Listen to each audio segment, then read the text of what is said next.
you again for jumping on another edition of my Take Flight Weekly, episode 297.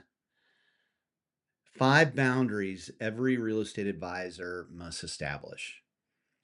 And on this 297th episode of my Take Flight Weekly podcast, I want to discuss a topic today that doesn't always come naturally to real estate professionals, but is absolutely essential for long-term success. And that is the topic of boundaries. And I got to tell you, it's probably one of those things that for you to become an elite level producer, you need to you need to handle, you need to understand, and you need to execute on. Too often, advisors and entrepreneurs blindly step into every situation, take on every client, and chase every opportunity. The result? Well, I've seen it. Burnout, frustration, and a business that runs you instead of you running it. And today we're going to look at the 5 core boundaries every real estate advisor must establish if you want to build a business that is predictable, sustainable, profitable, fulfilling, and enjoyable. Now, before we dive in, you guys know my professional purpose, and that is to help you, the full service, full fee advisor and entrepreneur, become more productive and more fulfilled. And I know that if you do this, happy advisors and entrepreneurs, they just produce more. And again, as always, I want you to listen today as if we're right here in my office, one on one. This is your coaching sessions. All right, boundaries are not walls, they're more like filters. I want you to listen to this next line. Boundaries are answers to questions before the question is ever answered. Boundaries are answers to questions before the questions are ever asked. Okay? So you know up front, if somebody asks you a question, you know the answer. They create clarity around what you will allow and what you won't. And without them, your energy gets drained by misaligned clients, your time gets hijacked by the wrong opportunities, and your confidence gets chipped away by trying to be everything to everyone. Setting boundaries is both an act of courage and an act of self respect. It's how you protect your value, your focus, and your well being while serving at the highest level for yourself and for your clients. All right, so here are the 5 boundaries every advisor needs. Okay. And again, I want to say something about boundaries. The newer you are in the business, the looser the boundaries are going to be. The more you've been in the business, the tighter those boundaries can be as your client list grows. Really, truly, in the first 5 years, 90 to 95% of your business should be referrals and introductions. By year 10, it should be 90 to 95% should be referrals and introductions within a very hyper local market. So again, the longer you've been in the business and the more you've executed on your business and have systems and everything in place, the tighter your boundaries can be and need to be as your business has grown to that point. So number 1, price point. Know your minimum and maximum price range. Protect your timing by focusing on where your expertise and your values are the strongest. Saying no to misaligned opportunities means saying, which means saying yes to your ideal clients, right? For every time you say no to something that isn't a right fit from a price point standpoint, you're saying yes to something that is, meaning that time that you put into it. And really, truly, I think the point here too, from a price point standpoint, is if you get to that point, you need to have referral partners that can handle all of your business. You're not saying, no, I can't help you. You're saying, hey, this is somebody that I think is a better fit for you, that's more aligned, It's more in their wheelhouse than for me. And this moves right into number two, geography and location. Same thing runs true there. Define your core markets and stick to them. That market becomes a little tighter the longer you're in the business. Clients deserve hyper-local expertise and not scattered attention. Boundaries, uh, boundaries here in these hyper-local markets will help you build credibility and prevent wasted time. And a lot of times, location and boundaries, where it relates to geographic locations, is in line with price point. Okay. All right. So those are number one and number two. Price point, geography and location, and then degrees of separation is number three. Decide how connected you want to be with your clients. Prioritize referrals and introductions and trusted introductions over cold leads.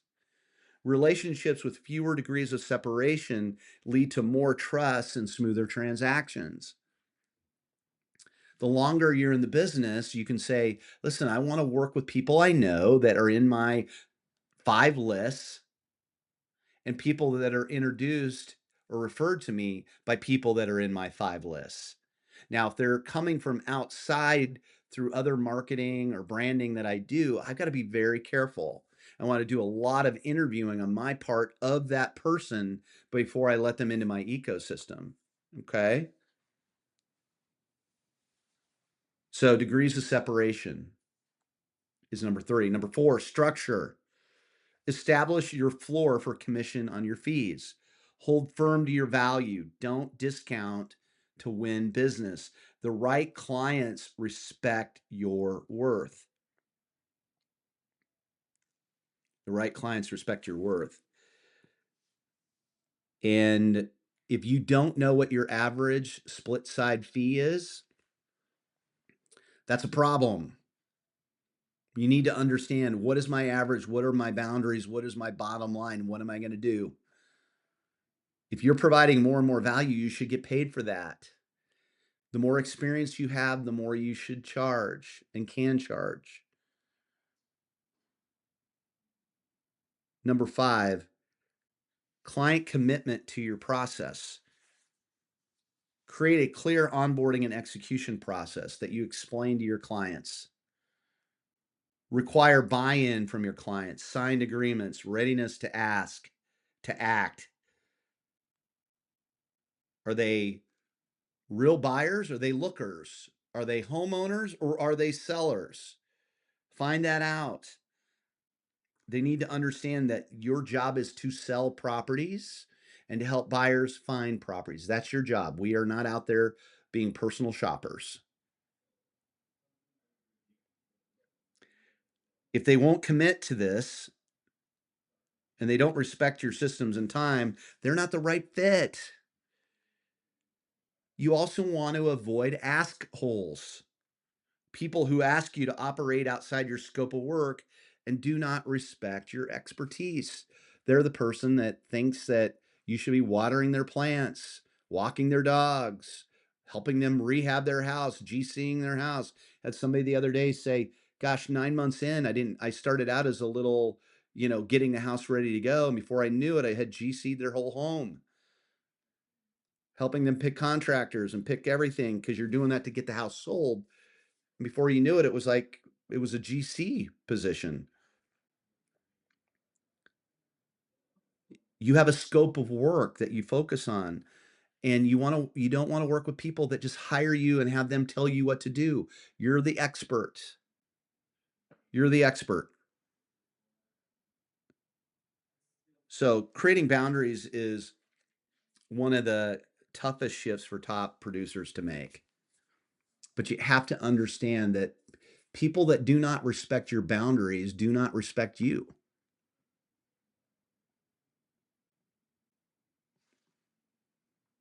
Some of these are going to be known to your clients. Others obviously here are not.